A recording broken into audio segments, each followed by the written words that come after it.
성부와 성자와 성령의 이름으로. 은총이 아득하신 마리아님 기뻐하소서. 주님께서 함께 계시니 여인 중에 복되시며 태중의 아들 예수님 또한 복되시나이다. 천주의 성모 마리아님 이제와 저희 죽을 때 저희 죄인을 위하여 빌어주소서. 아멘. 성부와 성자와 성령의 이름으로. 여름이 되니까 가끔 이렇게 샤워를 하게 되잖아요. 하루에도 몇 번씩 하는 경우들이 있잖아요. 근데 비누칠하면 때가 계속 나오는 거예요. 왜 그럴까요? 아니 그냥 비누예요. 똑같은 비누. 그래서 가만 묵상을 하니 죄라는 것도 그런 것이 아닐까. 더 생각해 보니 나도 모르는 사이에 내가 쌓아놓고 있는 삶의 덕계들에서 나도 모르게 어떻게 보면 나의 무의식까지도 포함해서 쌓아가는 것이 너무나 많지 않을까라는 생각입니다. 네. 7시 10분에, 7시에 샤워하고 내려왔습니다. 이상인데. 한번 나갔다 오면 다시 도돌이표예요. 네. 1337항 성체성사의 제정입니다. 제정이 뭐예요? 영어로 뭐라 그래요?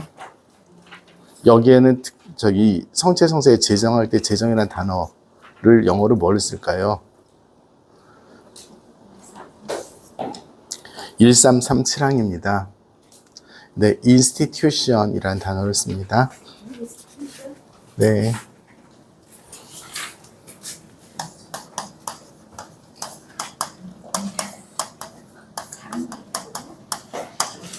네, 좀 고급 단어죠? 네.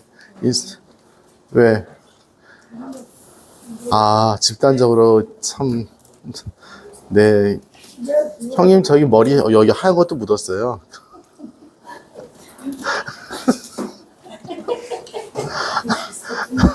아니, 네, 잘하셨습니다. 인스티튜션입니다. 제정이란 단어예요. 그래서 예수님께서 7개의 성사를 제정하셨다라고 했을 때 인스티튜션이라는 단어를 써요. 자, 인스티튜션, 성체성사의 제정입니다. 오늘 독서가 뭐였어요?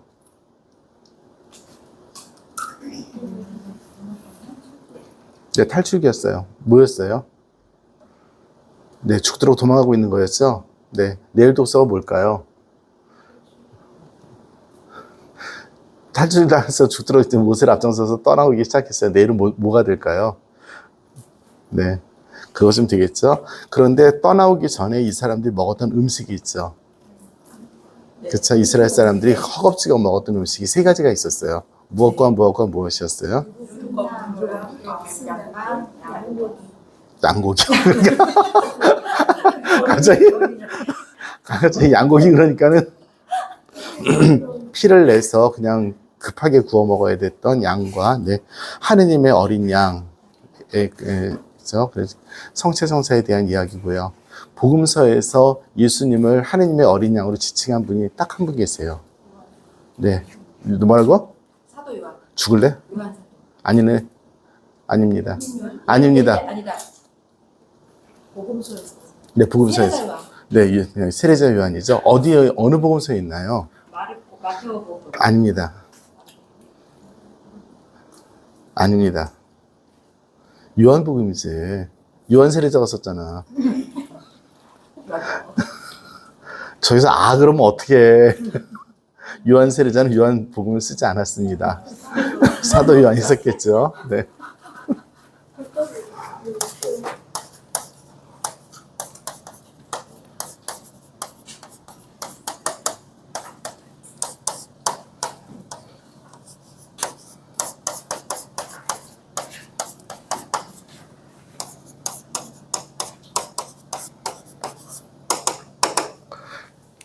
됐죠? 네. 이분이 요한 세례자이시죠. 예수님께 세례를 준 분입니다. 요한 복음서에 등장은 하시지만 요한 복음서를 쓰신 분이 아니고요. 이분은 요한 복음서를 쓴 분으로 알려져 있지만 사실은 그 공동체가 쓴 거죠. 예수님의 사랑받는 제자라고 표현된 바로 그분입니다. 축일 써놨고요. 네. 요한 세례자가 예수님을 처음으로 하느님의 어린 양이라고 고백하는 것이 요한복음 사가가 쓴 요한복음에 쓰여져 있는데요. 몇 장 몇 절에 있을까요?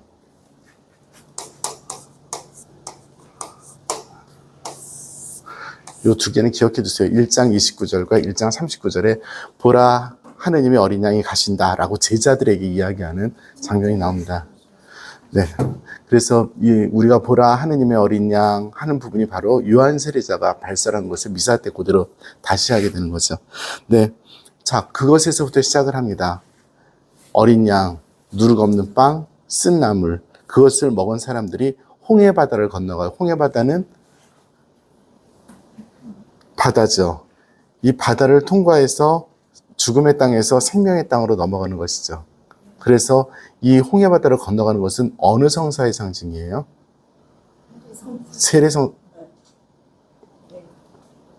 세례성사의 상징이죠. 그런데 이 세례성사가 바로 성체성사와 연결되고 있음을 우리가 알 수가 있는 거죠. 그렇죠? 네. 예수님의 십자가의 죽음은 이처럼 피와 물을 흘리신, 그래서 정화와 성화의 성사를 이루신 겁니다. 네. 그래서 1337항부터 쭉 읽으시면 될 것 같습니다. 자, 1341항 보겠습니다. 제가 지금 말씀드린 것들은 이 1337항부터 있는 내용이 아니에요. 그냥 읽으시면 될 것 같은데 이걸 보충으로 말씀을 드렸으니까 들으시고요. 나머지 부분 읽으시면 좋겠습니다. 네. 1341항, 나를 기념하여 예수님께서는 다시 오실 때까지 당신을 기념하여 이것을 거행하라고 명령하셨습니다.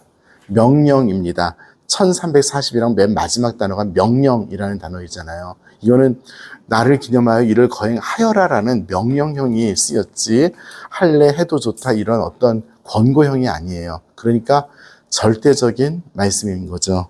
우리 가톨릭 교회는 처음부터 1342항 처음부터 죽어라고 이걸 해왔습니다. 그래서 거기 사도행전의 이야기가 이루어져 있죠. 나와 있죠. 그래서 사도들의 가르침을 듣고 즉 말씀의 전례를 거행하고 그 다음에 빵을 나누어 먹었고 이거를 그 형태로 지금까지 말씀 전례와 성찬 전례를 우리 가톨릭 교회는 그대로 유지하고 있어요. 어떤 그 전례든지 로마 가톨릭 교회와 합치되어 있는 전례는 이 말씀 전례와 성찬 전례를 그대로 보존하고 있습니다. 그런데 언제 하느냐? 안식일 다음 날 합니다. 왜냐하면 부활을 체험한 날이 안식일 다음 날이기 때문에 그렇습니다. 내일 독서가 뭐라고요?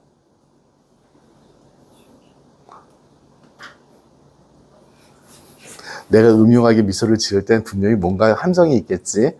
복음이 더 낫겠네요. 복음이 뭐라고요?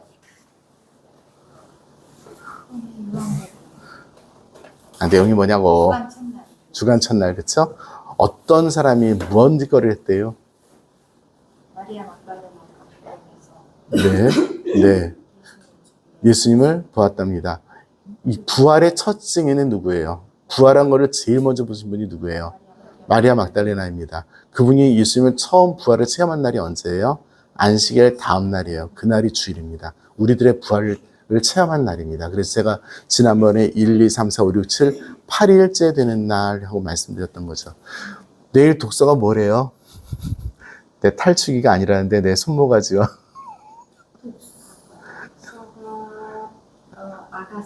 아가서가 왜 나왔대요? 아가서가 뭐예요? 아가서가 왜 아가서래요? 아가야 나오너라. 한자로 아가서 어떻게 써요? 네.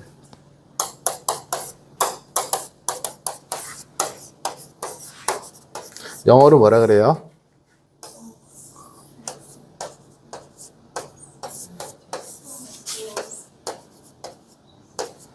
라고 씁니다. 노래들 중에 노래. 갑자기 왜 탈출기 읽다 말고 아가야 나오라고 합니까? 늘 내일 매일미사 책을 펴보세요. 누구 축일이래요? 네, 거기 밑에 설명을 좀 볼까요? 두 단락으로 되어 있는데 두 번째 단락을 좀 볼까요? 두 번째 단락에서 2016년에 교황께서 뭔 일을 하셨대요?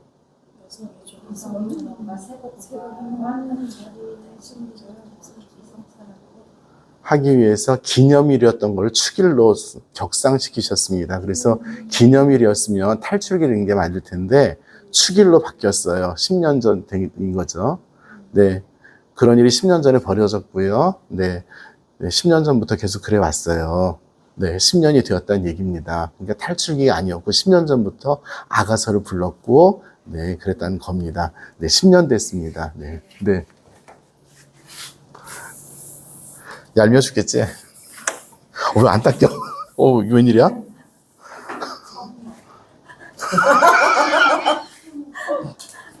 웬일이야, 진짜? 뭐죠, 이거? 아니, 치사하게 뭐 지우개 안 되는 게 천벌이야? 참, 천벌치고 너무 싸다. 자, 처음부터 그렇게 했어요. 그래서 마리아 막달레나가 왜 중요하냐면 예수님 부활의 첫 번째 증인이에요. 남자가 아니에요, 여기도.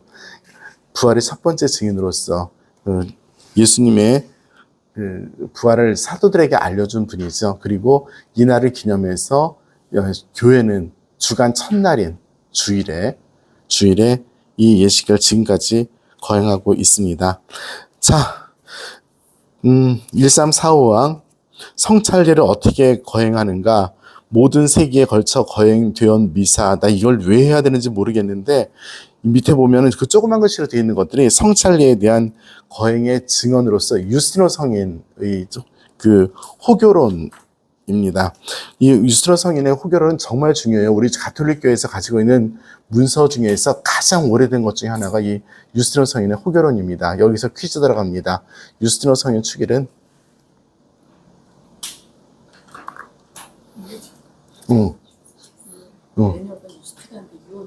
6월부터 1일부터 다 찍어봐. 6월 31일까지. 네, 유스티노 축일 6월 1일입니다. 유스티노 성인 축일. 유스티노가 무슨 뜻이래요? 네, 그렇죠. 네. 라틴어로 정의예요. 저스티스하고 똑같죠. 네, 네. 유스투스 옳은 사람, 유스티누스 축소형입니다. 그러니까 그냥 예쁘게 하기 위해서 그냥 말씀드리면 엘리사벳이라고 합시다. 엘리사벳은 그냥 사람 이름이잖아요. 근데 작은 엘리사벳 하면 엘리사벳띠나 이렇게 얘기를 해요. 그래서 예쁘게 부르는 거예요. 그리고 그 사람 이름이 엘리사벳인데도 엘리사벳띠나 이렇게 소녀들한테 이렇게 불러주고 막 이렇게 축소형으로 해서 예쁘게 부르는 이름이 많이 있어요. 여러분들 이름 세리면 다 그렇게 바꿀 수 있어요. 띠나 아니면 아나스타시나 하더라. 거기는 시나 하더라. 제가 베드로니오잖아요. 뭐의 축소형인 것 같으세요? 그냥 작은 짱돌이에요. 작은 돌. 네. 그렇죠. 그래서 지금 이름을 니나, 니노 이렇게 바꿀 수 있어요. 그래서 뭐 니뇨, 니냐, 뭐 엘니뇨, 엘리냐, 라니냐 이런 거 이런 거 있잖아요. 그게 그 스페인 말로 엘니뇨 하면 소년이란 뜻이고요. 라니냐 하면 소녀란 뜻이에요. 그 축소형들이 라틴어 어근에서 이렇게. 아니 그냥 제가 계속 있잖아요. 이게 교리하고 상관없어도 그냥 아는 거 방출하기로 했어. 네. 성찬례는 그렇게 해왔고, 유스티노 성인은 순교자입니다. 순교자이시고, 이분이 남겨둔 이 호교론이 뭐예요? 교리가 아니겠지, 교회겠지. 교회를 보호하는 건데, 호교론은 그러면, 교회를 보호한다면, 논리적으로 교회를 보호하는 학문이겠죠. 그렇다면, 교회의 어떤 것을 강조를 하겠어요?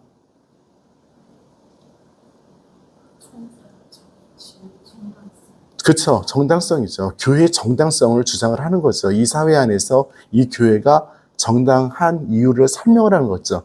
우리나라 가톨릭 교회, 한국 가톨릭 교회의 첫 번째 호교론이 누가 쓴 어떤 책이에요? 그렇죠. 네. 성화상 성인의 상제상서, 제상에게 올리는 글. 해서 우리 천주교는 이런 걸 믿고 있습니다. 그런데 왜 박해를 합니까? 했던 그것이 바로 유스티노 성인의 호교론과 비견할 수 있는 아주 명작입니다. 그래서 같이 기억하도록 하고요. 그런 의미에서 성경분과는 호교론 상제상서 좀 공부할까? 네. 해. 다음 시간에 만날게요. 네, 그래서 이 유스티노 성인의 호교론이 굉장히 중요한데, 네, 거기에서 이 요 조그만 글씨로 나와 있는 것은 주일날 우리가 어떤 성찬례를 거행하는가에 대한 이야기예요. 자, 여기서 호결혼에 대해서 딱 한 가지만 얘기할게요. 우리가 정당성을 주장을 할 때 어떤 것이 정당하다고 주장해야 되냐면 우리 교리가 정당하다고 주장을 해야 되겠죠. 우리가 믿고 있는 내용이 옳다라는 걸 주장을 해야 될 거고, 또 한 가지는 뭘 해야 되냐면 우리가 이 교리에 따라서 살고 있는 삶의 방식이 모범적이다라는 것도 주장을 해야 됩니다. 그래야지 그 사회에서 받아들여질 수 있겠죠. 그렇죠? 그래서 호결혼의 내용은 단순하게 우리 교회가 이렇습니다만이 아니라 또 전례를 이렇게 하고 있습니다라는 어떤 설명 정도가 아니라 강하게 그 사회에서 우리가 뿌리를 내릴 수 있는 이유들에 대해서 설명을 해야 돼요. 처음에 호결혼은 그랬어요. 근데 지금 시대 호결혼은 다르겠죠. 왜냐하면 이미 가톨릭 교회는 자유의 세계에 있어요, 우리나라에서. 그리고 우리가 가톨릭 교회의 신자로서 지금 우리들의 호결혼을 만든다면 어떤 걸 주장을 해야 될까요? 왜 가톨릭이고 우리가 왜 정당한지를 어떤 것을 가지고 어떤 면에서 설명을 해야 될까요?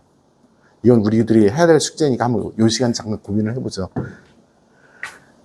우리가 가톨릭 신자입니다. 나는 정말 한 개인으로서 선지교 신자로서 성당에 와요. 오늘 아침에 미사를 드리는데 월요일 아침에 이제 신자분들 많이 오셔서 미사를 드리는데 이제 앉아서 묵상을 하다가 눈을 딱 떴어요. 신자분들이 이렇게. 이분들이 지금 무슨 생각을 가지고 미사 참여를 하고 있을까? 무슨 생각을 가지고 미사 참여하고 있을까요? 정말 세상에 어떤 복음화를 위해서 이런 생각을 하고 있을까요? 저는 요즘에 제일 스트레스 받는 어떤 것이 뭐냐면 자연환경이에요. 비가 오고 많이 덥고 이러니까 지구가 멸망할 것 같은 생각, 그런 거 드는데, 런던이 앞으로 몇십 년 뒤에 물에 잠긴대요. 런던이 물에 잠길 날이 뭐 30년, 40년 뒤밖에 안 남았대요.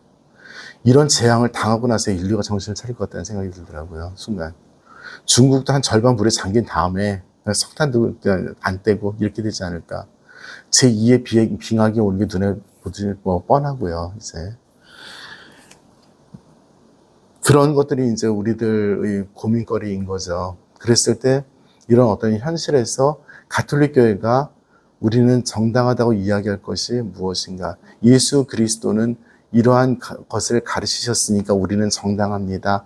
예수 그리스도의 살과 피를 받아 먹어서 우리가 거룩해지니까 우리가 정당합니다라고 하는 교회 내적인 어떤 정당성도 굉장히 중요하겠지만 그것 말고도 또 다른 정당성도 이야기해야 되지 않는가라는 것이에요.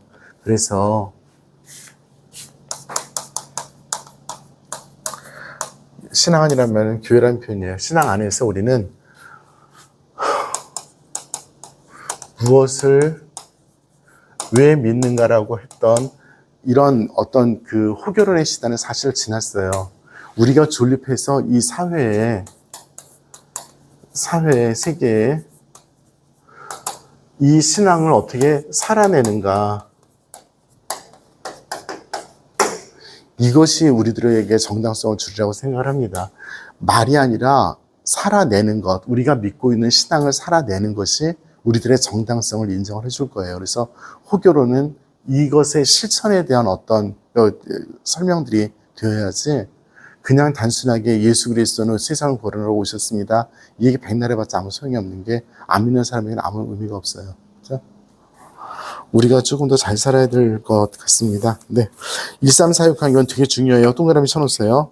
성찬례는 오랜 세월 동안 오늘날까지 보존되어 온 기본 구조에 따라 진행됩니다. 이 전례는 기본적으로 하나를 이루는 두 가지 주요 부분, 즉 말씀 전례와 성찬 전례예요. 써있죠. 왜 이걸 말씀드리냐면 각 지역마다 형태는 조금씩 다르지만 이 형태를 다 유지해왔기 때문에 그래요. 전 세계에 퍼진 교회가 이 형태를 그대로 유지를 해왔어요. 그러니까 이거는 뭐 우리 교회에서 뭐라고 말할 수 없는 완벽한 형태의 가장 중요한 어떤 두 행이 되는 거죠. 네.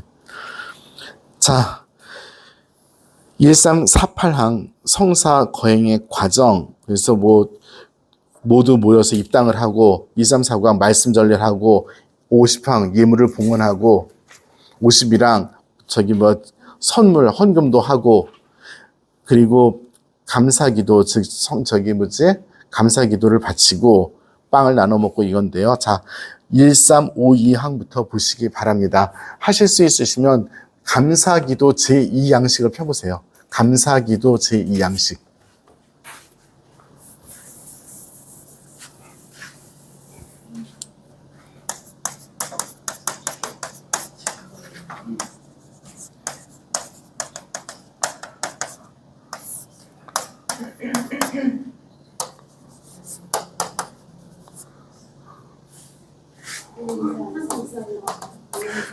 아니, 매일사 책이 있잖아. 그거 뭐 돼요?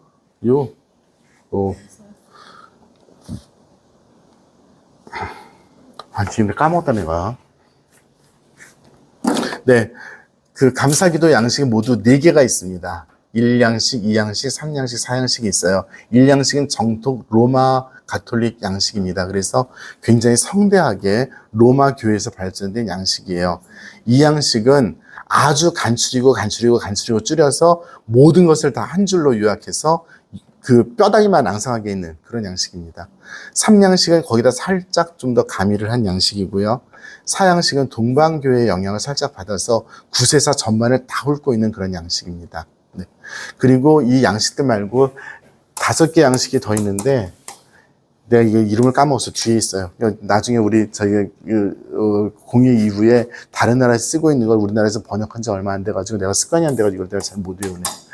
자, 제2양식 거룩하시도다 다음에 거룩하신 아버지, 그 다음에 뭐라고 써 있어요?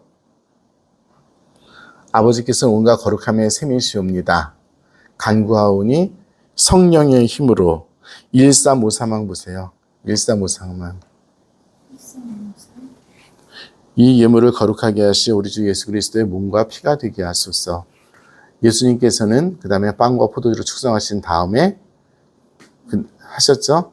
그리고 나서 신앙의 심지어 다음에 딱 기도가 뭐냐면 교회를 위한 기도, 죽은 이를 위한 기도, 산유를 위한 기도 딱 한 줄씩 나올 거예요. 제2양식에. 지금 어디 보고 있는 거야? 그죠? 봐봐. 신앙의 심지어 다음부터 보라고.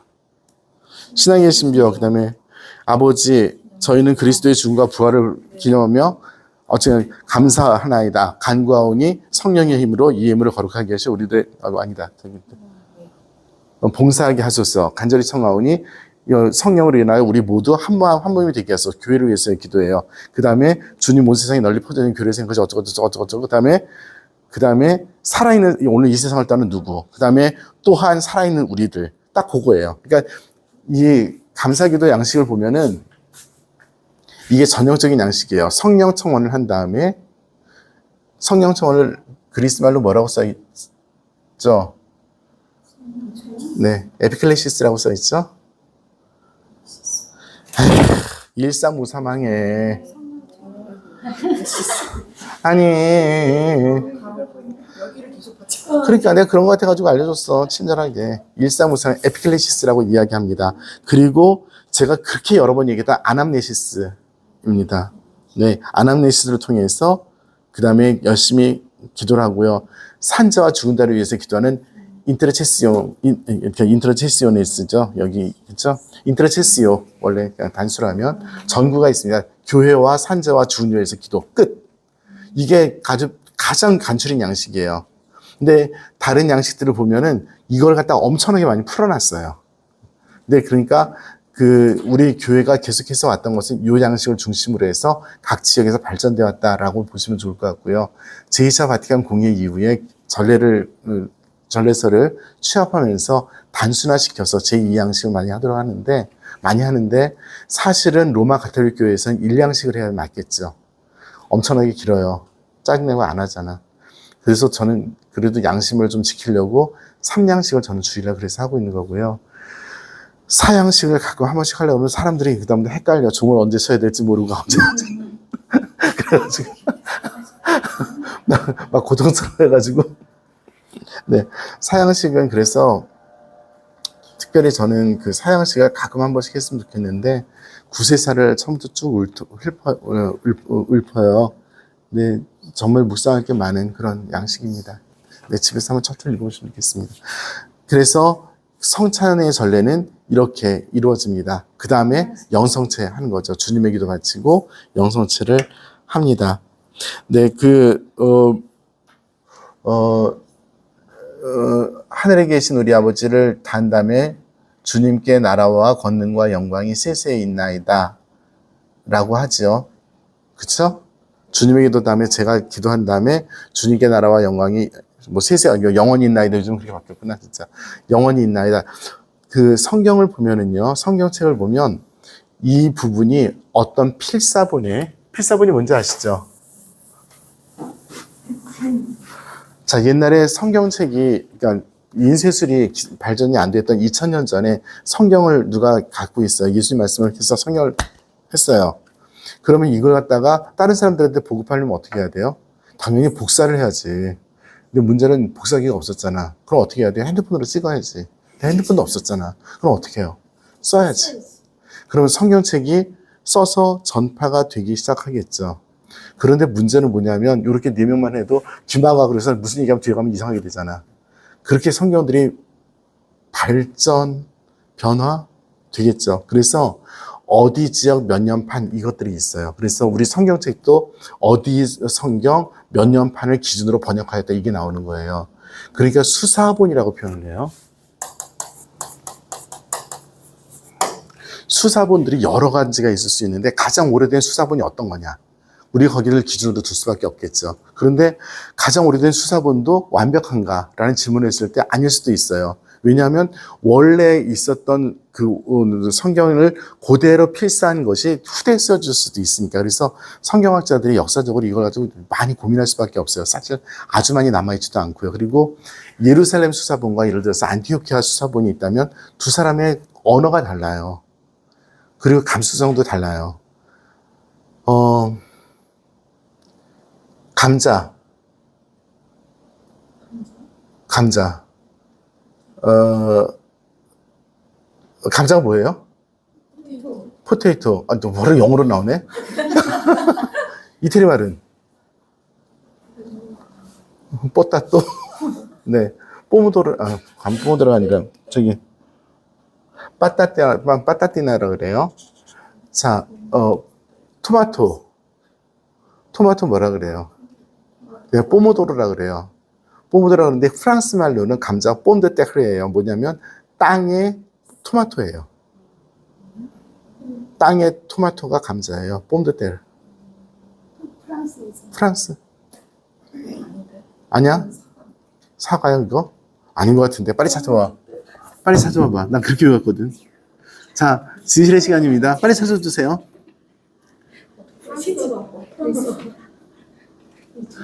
아, 왜 이렇게 빨리 찾아와. 아, 나 지금 얼굴 이상하게 나오고 싶어. 완전히 해골 빠가지고. 렌트겐이 발명한 엑스레이였어. 갑자기 만호빵 하고 싶네, 저거.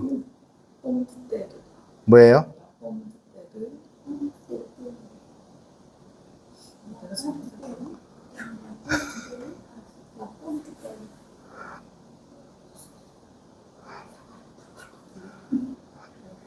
아니, 감자를 프랑스 말로 번역하면 되잖아.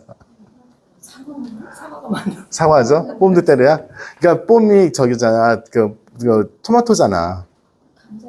뽀뽀가 사과예요. 뽐무가 사과야? 네, 그래서 사과. 땅의 사과가 감자예요. 땅의 사과. 미안해요. 내가 토마토가 아니라 사과였다. 그래, 미안하다. 자, 이렇게 되는 거예요. 똑같은 단어인데도 이 지역에서 이렇게 될 수 있는 거죠. 감성이 다르니까. 아, 그랬구나. 오늘 좀 감사합니다. 네. 네. 사과합니다. 네. 네. 자, 그런 것들이 차이가 있을 수밖에 없고, 글자도 다르겠죠.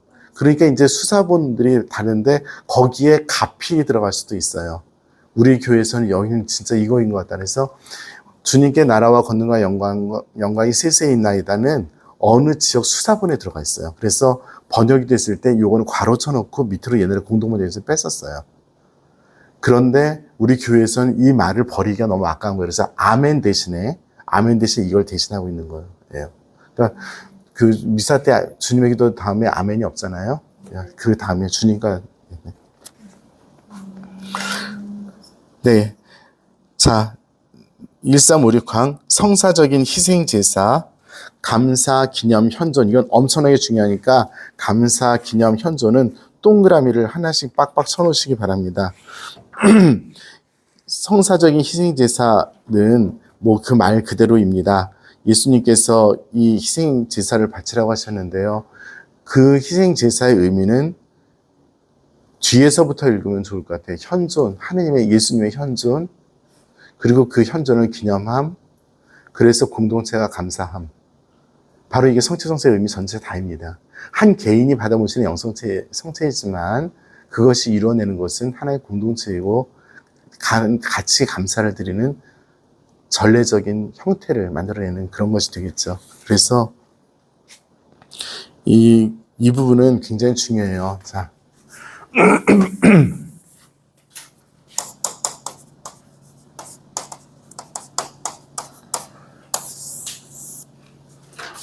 실제 현존, 성체와 성혈 안에 정말 예수 그리스도께서 현존하신다. 예수님의 몸과 피다. 우리는 이렇게 생각하잖아요. 맞아요. 그 몸과 피라는 것도 틀린 말은 아닌데 몸과 피로서 현존하시는 거죠. 그게. 그분이 거기에 계시다. 이것이 성체성사에서 어떻게 보면 제가 개인적으로 생각할 때는 가장 중요한 영적인 부분이라고 생각이 들어요. 성체를 받아모셔서 감사하고 행복하고 은총스럽고 이런 것 더 중요하지만 예수 그리스도께서 거기에 현존하신다. 정말 예수 그리스도이시다. 그분을 내가 받아모심으로써 내가 그리스도가 된다. 그것이 현존이잖아요. 네, 여기서부터 모든 것이 시작된다고 생각을 해요. 정말 예수 그리스도가 현존하시기 때문에 그분께서 하라는 대로 했고, 그래서 그분과 내가 일치되었고, 그래서 성체를 받아보신 모든 사람들이 예수님과 일치되음을 통해서 나와 일치되었고, 내가 개인적으로 엮어내는 인간적인 관계로서 우리가 일치되는 것이 아니라 예수 그리스도를 통해서 일치되는 그것이 성체의 성사인 거죠. 우리 개인적으로 친하고 좋을 수 있어요. 그런데 그것은 사람의 일이고요. 정말 예수 그리스도를 통해서 현존하시는 그분을 통해서 일치된다는 것이 정말 중요합니다. 그것이 교회의 본 모습이에요.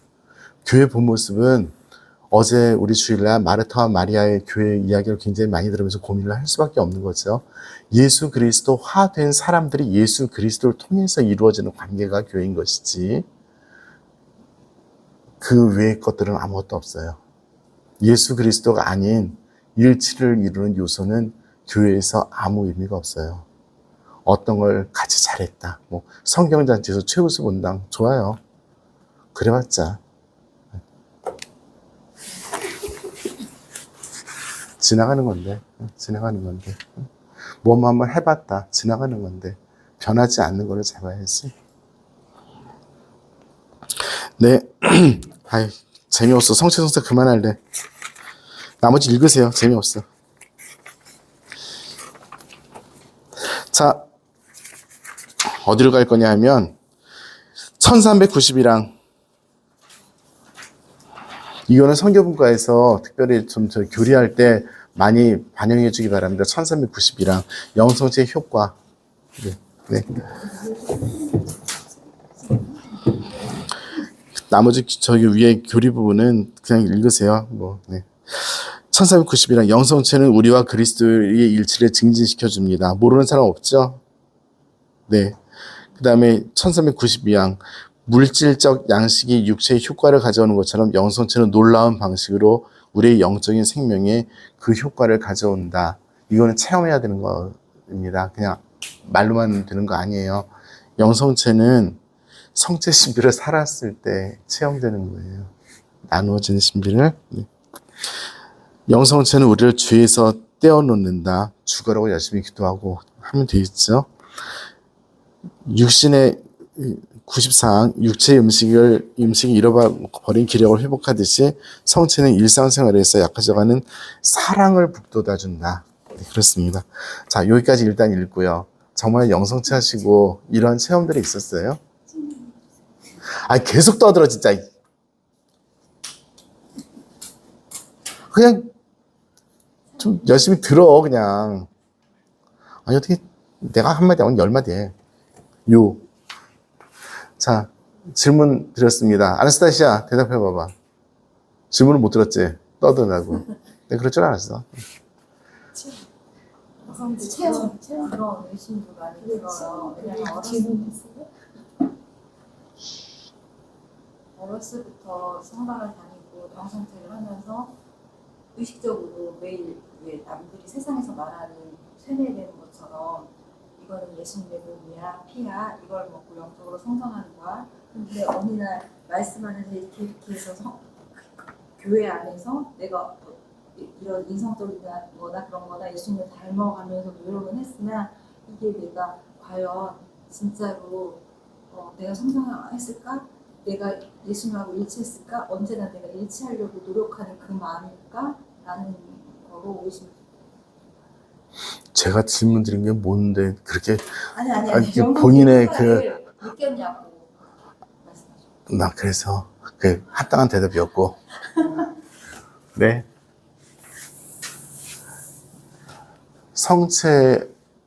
성사를 통해서 힘을 얻는다. 살아갈 이유를 발견한다.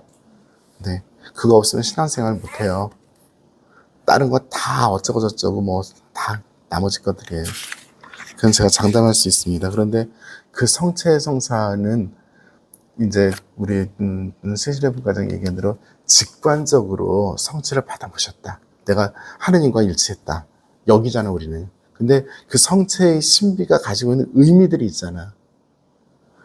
나눠줬다, 희생했다, 남을 살린다, 정말 그것이 나의 온전한 봉헌이다. 이런 차원들이 있잖아요.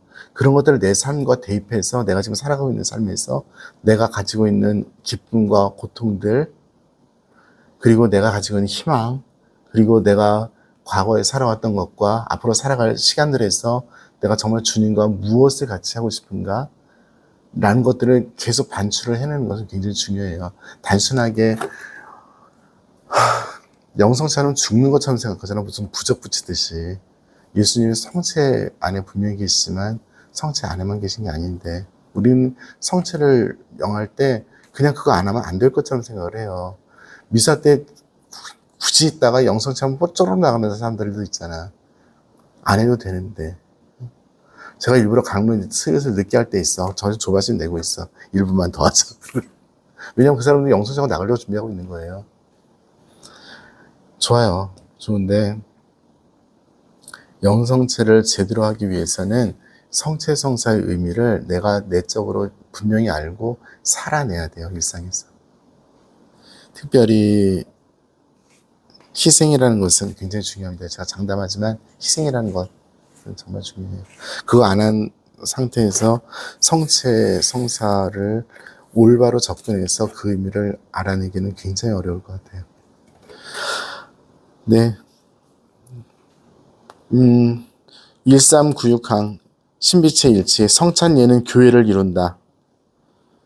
네, 뭐저저 한참 써 있습니다. 그 교회는 성체 성사를 이루고 성체 성사는 교회를 이룬다고 제가 지난번에 한번 말씀드렸는데 제 이야기가 아니고요. 네, 교회 이야기입니다. 성체 성사는 가난한 이들을 위하여 투신하게 한다. 이건 내가 장담할 수 있어. 확실하게 장담할 수 있어요. 그 나눔의 신비를 성체 성사의 나눔의 신비를 제일 잘 체험할 수 있는 데가 이 자리인 것 같아요. 네. 1402항 성찰례 다가올 영광의 보증입니다. 영원한 생명의 보증으로서의 성체 성사입니다. 성체 자체가 영원한 생명의 빵이라고 이야기했으니까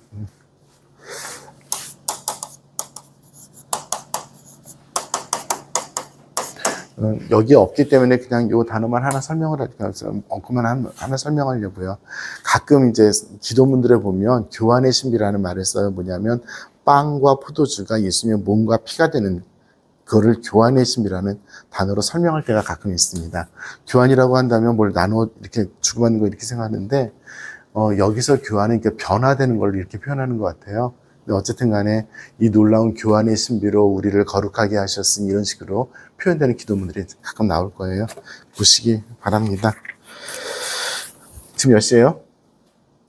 8시 신난다. 추워요. 네.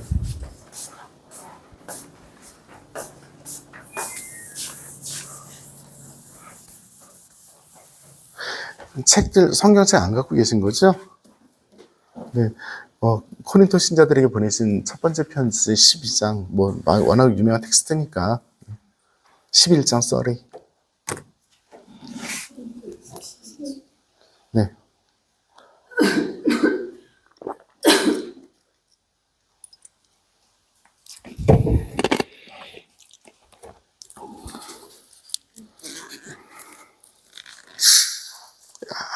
망했다. 되게 좋아한다. 망했다. 그러니까 흔들었더니 터져. 주님의 성찬이에요? 주님의 만찬? 네. 그거 제가 여러 번 말씀을 드렸기 때문에 그 텍스트 알고 계시죠? 어떤 내용인지. 11장. 챕터 11. 네. 11장 17절. 네. 네. 그거 이 상황 제가 여러 번 말씀드렸는데 기억하세요? 미사포스는 말고. 10장 17절 주님의 만찬. 주님의 만찬. 거기요. 이 상황을 제가 말씀을 드렸었지요? 네. 제가 잠깐 지무실에 갔다 올게요.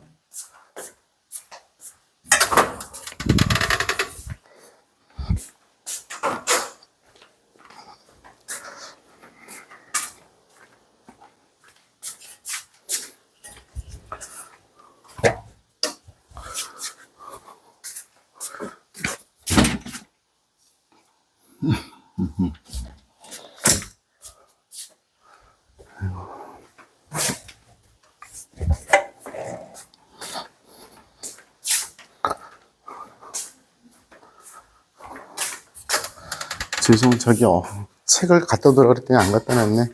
지도책 나중에 보여드릴게요. 코린토 교회는 말씀드렸던 대로 저희 항구예요. 지금도 번화한. 네.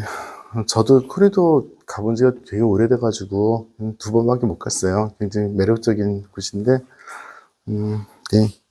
나중에 이상하게 그리스 성지순례 많이 못 갔어요. 네. 터키는 주구장창 갔었는데, 네, 고린토 교회가 그렇게 다문화 교회였습니다. 그리고 상황이 그런 상황인데요. 그 텍스트가 중요한 것은 무엇이냐면, 성찬례가 가지고 있는 의미를 설명하는 것도 굉장히 중요하지만, 성찬례를 집전했던 말이 그대로 나와 있어요. 그래서 바오로 사도께서 하시는 말씀이 나오죠. 제가 예수님께, 주님께 전해받은 것은 이것입니다. 너희는 받아 먹어라, 받아 마셔라, 나를 기억하라 하여 이해를 행하여라. 여러분은 잡소리 마시고 딱 이것만 하십시오. 라고 하는 것이 그 텍스트예요. 이 텍스트가 굉장히 중요한 텍스트입니다. 왜냐하면은 우리가 복음서에서 예수님께서 성찬례를 세우시는 텍스트들이 있죠. 최후의 만찬 때. 그거는 복음서에 기록이 됐는데 코린토 신자들에게 보내신 이 편지는 뭐가 중요한 거냐면 실제로 어떻게 하고 있는지를 보여주는 텍스트이기 때문에 그래요. 이 코린토 신자들에게 보내신 편지가 예수님이 승천하신 다음에 20년, 30년 지난 다음에 쓰여진 텍스트거든요. 그렇게 보았을 때 예수님께서 명령하신 것을 그대로 이 사람들이 지금 하고 있는 거예요.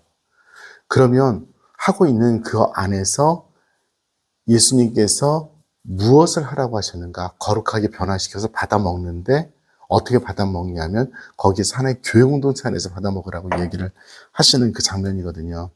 그래서 이 텍스트를 이제 자주 이렇게 묵상을 해보시면 좋겠는데요. 그 텍스트에는 성체성사의 신비에 모든 것이 다 들어가 있다고 해도 과언이 아니에요. 특별히 교회 공동체 안에서 성체성사가 어떤 것이고 성체성사를 통해서 교회 공동체가 얼마나 풍요롭게 수많은 삶의 영역들에서 폭발적으로 하나님의 말씀을 증언하면서 살아갈 수 있는지가 그 자리에 드러나 있습니다.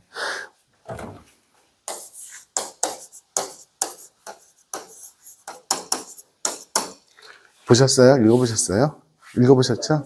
네, 네.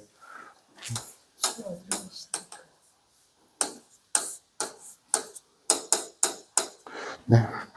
2인칭이에요, 바디스가. 바디스라가 걸어가다라는 동사입니다. 네. 네. 꾸어가 어디입니다. 네. 원래 소설이 누구 작품이에요? 이죠. 네, 셴케비치라고 하는 폴란드 사람입니다. 이 사람이 쓴 소설이고요. 네, 뭐 영화로 너무 많이 됐고, 우리는 뭐 옛날 버전으로 그냥 코어바디스를 많이 봤는데 폴란드 사람들이 많은 코어바디스를 제가 본 적이 있어요. 거기는 완전히 또 다르더라 느낌이. 네, 제가 이 코어바디스를 왜 얘기하냐면 이 코어바디스 주인공이 누구예요? 주인공. 네, 비키니우스라는 사람이죠. 그리고 여자 주인공은 리디아라는 사람입니다. 그리고 비키니우스라는 사람은 호민관이었고, 그 삼촌 되는 사람이 페트로니우스라는, 이 사람은 실제 인물이에요. 페트로니우스는 로마 네로 황제 시대의 정치가였고, 문학가였어요. 네, 그 실제로 그 사람은 자살형을 당했고요. 자살형을 당했다는 게 말이 좀 이상할지 모르지만, 황제가 저 사람을 죽이기로 작정을 하면, 암시를 주잖아요. 그럼 자살을 해요. 그럼 자살식을 거행을 해요. 친구들하고 다 파티하고 이렇게 하고 자살을 어떻게 하냐면 목욕탕에 들어가서 따끈한 물에서 팔을 이렇게 몸을 집어넣으면 손목을 그어요. 손목은 피가 이렇게 빠져나가는데 잠자듯이 고통 없이 죽는데 이게 로마 귀족들이 하던 자살 방식이래요. 근데 의사가 와서 그어주는 거야. 그렇게 죽음을 당해요. 자, 거기에 그 리디아의 종이 누구냐면 우르수스라는 사람입니다. 우리들의 우루사의 남편 되시는 분입니다. 실제로 우르수스라는 말은 곰이란 뜻이에요. 우루사는 대웅제약이죠. 큰 곰 회사. 우루사는 여자 곰입니다. 실제로요. 라틴어로 그렇습니다.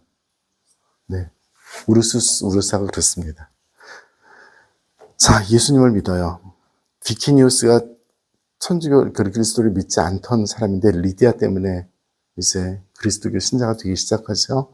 리디아는 다른 데서 끌려온 그 귀족집 딸내미였죠. 공주였나? 그 사람의 호위무사로서 노예로서 끝까지 같이 그 리디아를 지키는 우르수스라는 사람이 있습니다. 신분이 다른 사람들이죠. 나중에 비키니우스가 이제 그리스도교 신자가 됐죠. 네, 거기에 이제 수많은 그 외에 다른 사람들이 등장을 합니다.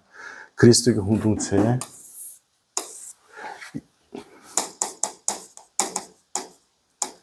이 표시를 가지고 이제 서로 저렇게 소통하는 이야기가 이제 거기에 나와. 무슨 뜻인지 아시죠?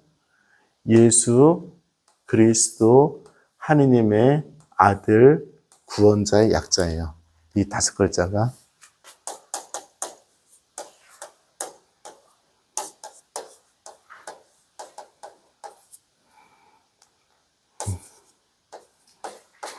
태우, 그다음에 휘우.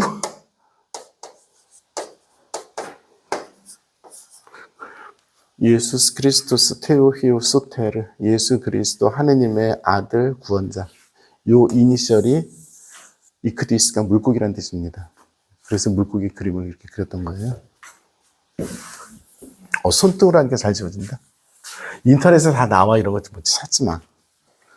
네, 자, 이 사람들은 다니면서 거기에서 그 성당이 없으니까 집안에서 교회 공동체를 만들어서 그 사람들이 모여서 기도를 합니다. 바로 이 고린토 교회의 모습 그대로예요. 우르수스가 있어요. 리디아도 있고요. 리디아도 종이에요. 포로예요. 비키니우스는 이해가 안 되는 거죠. 비키니우스가 잊어버려. 비니큐스. 내가 비키니를 좋아하나? 그렇게 생각했구나. 네. 정답이에요. 그거 찾았어. 네. 페트로니우스는 끝까지 그리스도교 신자가 되지 않고 정치가로서 로마 사람으로서 죽습니다. 거기에 딸린 수많은 하층민들이었던 그리스도교 신자들. 어떤 감수성으로 그 사람들이 그 신앙생활을 했을까요? 그 말레이시아 얘기 한 번만 더 하면 말레이시아의 선교교 진짜 정말 소수예요. 그런데 정말 열심히 해요. 보니까 제가 숨이 막힐 정도로 열심히 하시더라고요. 성당에 들어갔다가 까불고 다니다가 제가 지금 숨이 죄송합니다. 그렇게 나올 작은 공동체이니까 하나님이 좀 더 잘 보였을 수 있어요. 하나님이 더 잘 보였다는 이야기는 신분을 떠나서 출신을 떠나서 그 사람을 사람답게 대할 수 있었다는 뜻이기도 할 것 같아요. 성체성사는 관념이 아닙니다. 절대로. 성체성사는 관념이 아니라 실제입니다. 예수 그리스도께서 실제로 이 자리에 계신 것이 성체성사인 것이지 그냥 관념으로서 있는 건 분명히 아니죠. 내가 성체를 받아 모셨다. 그 순간도 끝나는 게 아니에요. 그 성체를 받아 모신 예수님은 나와 계속 살아가시고 계신 거예요. 계속. 그 살아계신 예수님과 내가 함께 호흡하지 않으면서 성체성사를 이야기하는 것은 불가능합니다. 각자의 처지에서 할 수 있는 일이에요. 왜냐하면 고린도 신자들에게 보내신 편지에서도 그렇게 얘기했고, 제가 농담처럼 말씀드렸지만 소설에서도 그렇게 얘기를 하는 것이고, 사실 더 정확한 것은 우리들의 경험이 그렇기 때문에 그렇습니다. 우리 다 다르잖아요. 근데 우리 다 신앙생활 하고 있죠. 서로 다르게 해요. 어떤 사람은 등급 매기는 건 하나님이 나중에 알아서 하실 분이고 우리는 서로 판단하지 맙시다. 어떤 사람은 서로가 저 사람을 이해할 수 있지만 어떤 사람은 어떤 행동들을 어떤 사람이라고 하지 맙시다. 어떤 행동은 이해할 수 있지만 어떤 행동은 이해 못할 수도 있어요. 그럼에도 불구하고 하느님의 현존은 모든 사람이 공통인 거죠. 그 끈 안에서 이해하지 못하면 성체성사는 절대 이해 안 될 것 같아요. 우리들부터 그랬으면 좋겠습니다. 어떤 일도 중요하고 뭐도 중요하겠지만 그 사람 안에 살아계신 예수 그리스도의 현존이 가장 중요해요. 네.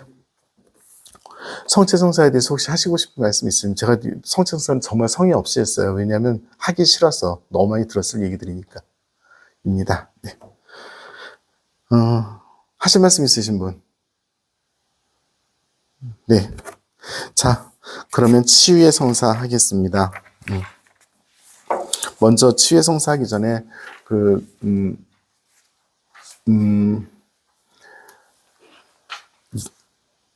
네, 치유의 성사는 두 가지죠. 네.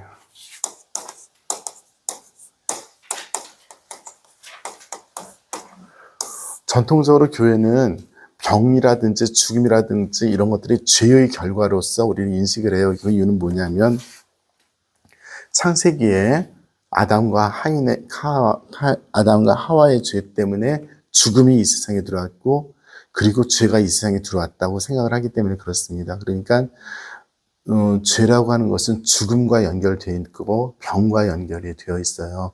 죄를 용서받는다는 것은 죽음과 병에서 자유롭게 된다는 것을 의미합니다. 우리 모두 다 이 세상에 있는 동안 평생 살고 죽을 거예요. 안 죽을 사람 한 명도 없어요.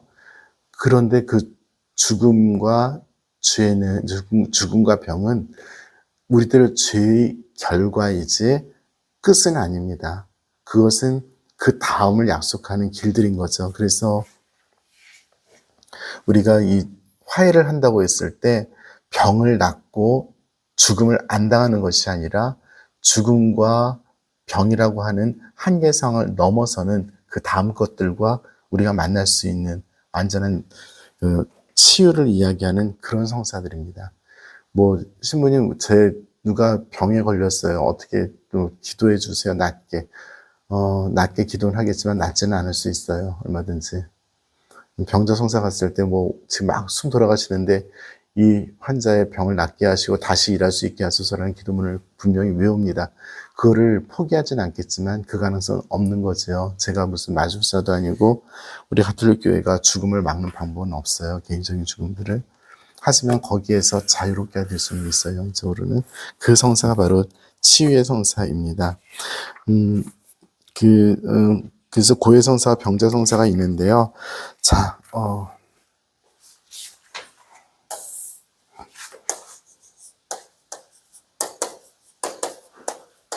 못 들어보셨을 단어일 거예요.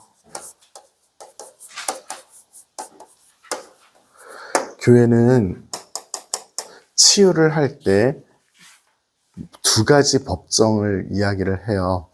내적 법정이 있고 외적 법정이 있어요. 내적 법정 뭐냐면 양심입니다. 내가 양심적으로 하느님과 어떤 관계를 맺고 그 안에서 하느님과 어떻게 치유의 관계를 맺어가는가이고요. 외적 법정은 교회 공동체에서 드러나게, 그래서 교회 안에 있는 고해성사라든지 병자성사 또는 필요하다면 재판이 있어요. 어떤 죄에 대해서 그 재판을 할 수밖에 없는 그런 경우들이 있어요. 예를 들어서 성령을 모독한 죄가 공적으로 드러났을 때는 그건 교황청에 가서 재판을 받아야 됩니다. 나는 성령을 모독한 죄는 그렇습니다. 네. 교황을 모독한 죄도 그렇습니다. 그거는 교황님을 정말 정식으로 모독했을 때는 그거는 고해성사로 풀리지 않습니다. 그런 것들이 있어요. 예를 들어서. 그리고 또 교회 안에서도 성사 봐야 되죠. 이런 것들이 외적 법정이에요. 내적 법정은 그런 거고요. 그래서 교황청에 가면 내적 법정의 성당이 있어요. 내적 법정의 성당이 정해져 있어서 교황청 대법원이 우리 1심 법원이 수원교구에 있죠. 2심 법원은 서울에 있어요. 3심 법원은 무조건 다 전 세계가 다 교황청입니다. 교황청에 정해져 있는 내적 법정인 성당이 있어요. 다마소 성당이라고 하는 곳이고요. 거기에 대사원이라고 해서 우리 대법원이 있습니다. 교회 대법원이 있는 곳이 있어요. 가보실 분? 아무것도 없어. 네, 어쨌든 간에 이 두 가지 형태로서 우리 교회가 이 치유와 화해를 이야기해요. 왜 그럴까? 우리 교회는 하느님의 교회의 공동체입니다. 그래서 눈에 보이는 객관적인 방식으로 그 사람의 죄를 용서할 수 있어요. 하지만 그 양심은 하느님과 맺는 개인적인 깊은 관계는 교회가 그것은 고유한 하느님의 영역으로 우리가 모른다는 게 아니라 고유한 하느님의 영역일 수 있기 때문에 그렇습니다. 우리 모두는 양심을 가지고 있고 하느님과 만나는 자리가 있어요. 교회가 다 이해하지 못하는 자리이기도 하지만 더욱 중요한 것은 하느님께서 이끌어 가시는 자리예요. 예를 들어서 누가 어떤 사람이 나쁜 짓을 했어요. 그런데 그것이 하느님께 전혀 나쁜 짓이 아닐 수도 있어요. 그렇죠? 네, 그렇습니다. 어떤 사람이 누가 봐도 나쁜 짓을 했는데 정말 하느님으로부터는 옳은 일일 수도 있어요. 이것입니다. 동의가 안 되십니까, 혹시? 네, 그럴 수 있어요. 인간이 정한 윤리 도덕적인 그런 거를 중요하게 생각하지만 하느님 안에서는 그게 아니죠. 어떤 것들이 있냐면요, 굉장히 중요한 것 중에 하나가 그 사람이 어떤 의도를 가지고 일을 했는가입니다. 그 의도가 없었어요. 정말 그 의도가 없었는데 사람들로부터는 재판을 받을 수 있어요. 그렇죠? 예를 들어서 아주 쉽게 예를 들고 가장 저급한 단계로서 예를 들어 드렸습니다. 그렇죠?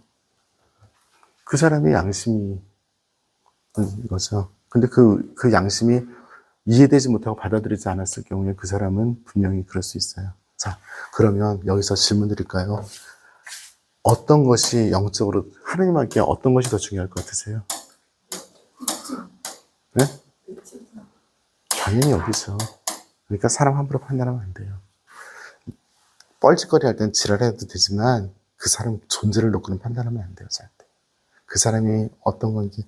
제가 신부돼서 얼마 안 됐을 때 김남수 할아버지하고 얘기를 하는데 신부님도 왜 저런지 모르겠어요. 어린 신부돼서 1년도 안 된 것이 그랬다. 그랬더니 김주경이 정색을 하시더니 함부로 그렇게 얘기하지 마라. 네가 그 사람이 어떻게 하느님과 관계 맺고 있는지 모르고 있기 때문에 절대 얘기하지 마라. 라고 하셨어요. 지금도 열심히 명심하고 있습니다. 제가 딴 사람들 열심히 하지만 그 사람은 끝까지 판단하는 거는 죽어도 안 하려고 엄청나게 노력을 하는 중입니다. 저도 사람이라 그런 이유 안 돼요. 네. 자, 그래서 이 고해 성사와 병자 성사 하기 전에 정말 중요한 것은 무엇이다? 하느님과 그 사람의 개인적인 관계 안에서 만나는 은밀한 자리. 그럼 우리는 쉽게 양심이라고 표현하는데 양심이 아닐 수도 있어요. 저는 좀 더 좋아하는 표현이 영이라는 표현입니다. 저는 개인적으로 그렇습니다. 양심하고 영은 완전히 다른 거죠. 그렇죠? 네. 양심은 일반 사람들도 이해할 수 있는 어떤 마음의 잣대들이에요. 영은 일반 사람들이 이해하지 못하는 우리들만의 잣대, 우리들만의 고유한 영역입니다. 하느님과의 관계에서 그렇습니다. 그래서 저는 영이라는 단어를 저 좋아하는데 사람들이 양심이라는 거 좋아하죠.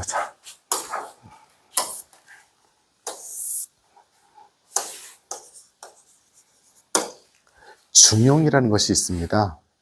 중용이라고 한다면 사물의 어떤 판단의 가운데가 되는, 그래서 평균을 유지하는, 형평을 유지하는 놀라운 그런 그 자리인 거죠. 네. 균형을 잡는다. 굉장히 중요하죠. 별자리 천칭자 거수 나밖에 없지? 네, 천칭자는 균형입니다. 철저히 균형입니다. 그래서 그 별자리 점괘 보면 천칭자는 항상 좋게 나와요. 거기는 어떻게 욕을 할 방법이 별로 없습니다. 네, 제가 천칭자 여기가 딱 중간이 되면 이만큼 있어요. 그래서 뺐다. 네, 좋습니다. 자, 중용. 중용의 자리가 몇일까요?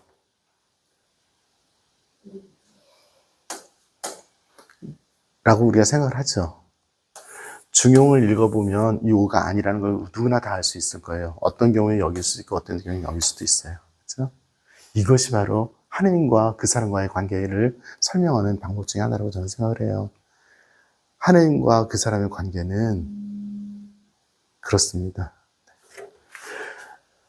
네, 내적 법정 말씀드렸으니까 이제 고해성사, 병자성사 운만 띄겠습니다.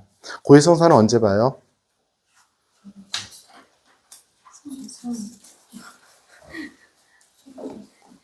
인생이 고해라고 느낄 때.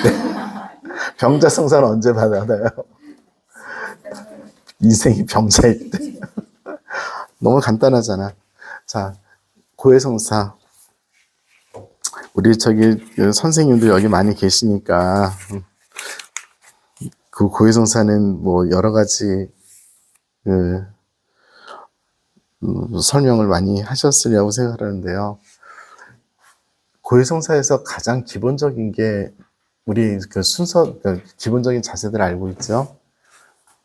제일 먼저 죄가 무엇인지 알아내고, 그죠?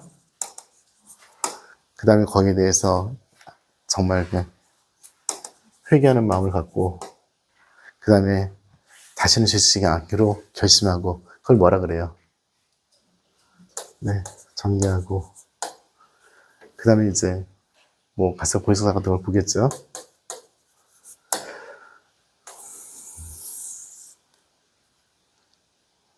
이 일련의 과정에서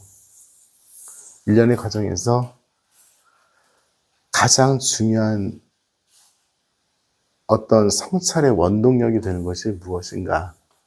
회개의 원동력이 되는 것이 무엇인가? 정죄와 구애의 원동력이 되는 것이 무엇인가는 굉장히 중요해요. 그것은 은총입니다. 많은 경우에 양심 성찰을 할 때 나의 힘으로 나의 죄를 알아내고 성찰한다고 생각하지만 가장 중요한 것은 하나님의 은총입니다. 하나님의 은총으로 알아내지 않고 하나님의 은총으로 밝혀내지 않으면 그냥 나의 양심 성찰에 그냥 사람들이 하는 양심 성찰의 수준에서 벗어나지 못해요. 하나님의 은총 안에서 그분의 빛 안에서 성찰하지 않으면 그냥 아유 잘못했네 이거밖에 안 되는 거예요.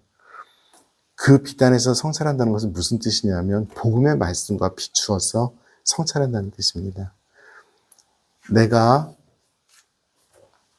오늘 어떤 말을 하고 행동을 하고 생각을 하고 할 건 안 하고 우리 네 가지죠. 생각과 말과 행실이나 과람으로 생각과 말과 행실이나 과람으로 하나님께 죄를 지은 것을 이제 고백하는 거죠. 근데 그걸 갖다가 정말 뭐 사람의 눈으로 아유 오늘 그때 화를 좀 들려야 됐었는데 이 정도로 끝나면 되는 게 아니에요. 예를 들어서 화를 낸다는 것이 어떤 의미가 있는가? 예수님께서 말씀하셨죠. 형제에게 화를 내는 사람은 연자매를 달고 빠져야 된다. 왜냐하면 살인죄니까.